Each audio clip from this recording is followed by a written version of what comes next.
proud to be a Chicago police officer. Over the last 28 years, I have, like many of you, or all of you, rotated shifts, worked midnights, answered calls of every type, missed family events, worked horrible crime scenes, reached out to those in need, comforted victims and their loved ones. I have been to your weddings, graduations, and your promotions. I have buried far too many officers killed in the line of duty, some of which I considered and called my friend. I have worked for leaders in the department who didn't seem to quite understand or get it. And I've also worked for some of the greatest supervisors this department has ever produced. I, just like you, have shared in many of CPD's greatest moments. I've also cringed at some of our worst moments. I sometimes wondered whether I met the responsibilities of the law enforcement officer's oath. And I can recall some days when I wish there was a do-over. I could have been wiser, could have been calmer, more helpful to those I served, and to those with whom I served and continue to serve. I tend to think that you all think about those things also. Here is what I owe you all as your superintendent. I owe you a department stronger in numbers, equipped for the 21st century, richer in skills and best practices to manage and challenge peacefully and honorably. We owe each other a department steeped in value-driven culture. A culture that's open, transparent and honest, respectful of every person's constitutional rights.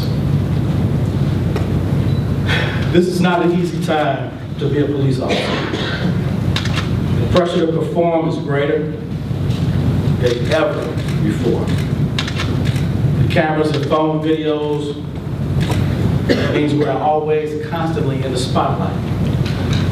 Our mistakes are amplified, but when you do the job right and diffuse a tense situation and protect the lives of the people that we serve, the public usually never hears about that.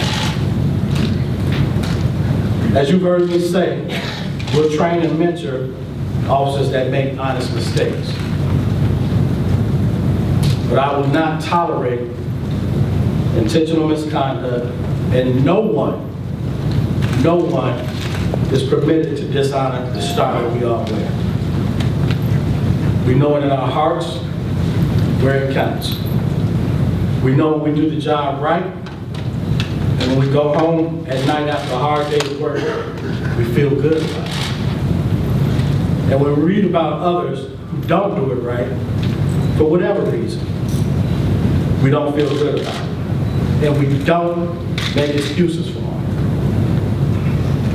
We know what it's like to walk in their shoes because they are our brothers and sisters in uniform, even with their flaws and mistakes. But that doesn't mean we don't hold them accountable and don't hold them to high standards, because we do. And today those standards are higher than ever before, especially right here in Chicago. We've proven that we're serious about accountability. Right now, today in Chicago, the whole world is watching us closely. And we welcome the scrutiny that comes with that. I believe we can measure up to any police department in the United States of America. We're not perfect, but we are professional. And because of us, most of the people in Chicago are safe in their daily activities and their daily lives.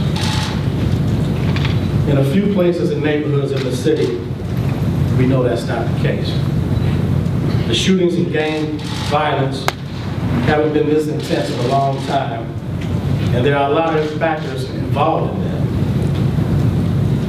There are more guns than ever before. The gangs have been split up and weakened, but in some ways that makes them less stable and predictable.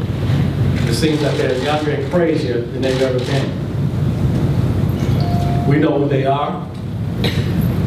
We know most of their names. And we know their criminal backgrounds because we deal with them every day. There are so many hardworking men and women in this department, and I just want to say how proud and honored I am to be leading you all at this time. I also want to assure you that we will have the resources you need to do your jobs well. And so today, I'm announcing a major new police hiring initiative so we have the staffing levels we need to execute our crime strategy and protect the people of the city of Chicago. A few months ago, I had a meeting with the mayor, and he asked me if you were building CPD from scratch and the resources were unlimited, what would the department look like? So with the task from the mayor in hand and his commitment to give us the resources we believe we need to execute our crime strategy, we came back and built our plan. And let me tell you people, the mayor delivered for us. Over the next 2 years, we'll be adding 970 sworn positions. And that includes hiring 500 new police officers to help boost the police presence where it's needed most. The truth is, we can't pull officers from the safer communities into the more violent ones. Gang members will figure that out and shift their operations. And we can't rob Peter to pay Paul when it comes to the safety of our city. We need more patrol officers, and we need them where they're needed the most. That means we're going to add officers to areas experiencing violent crime, and we're going to fill vacancies in districts in the communities across the city.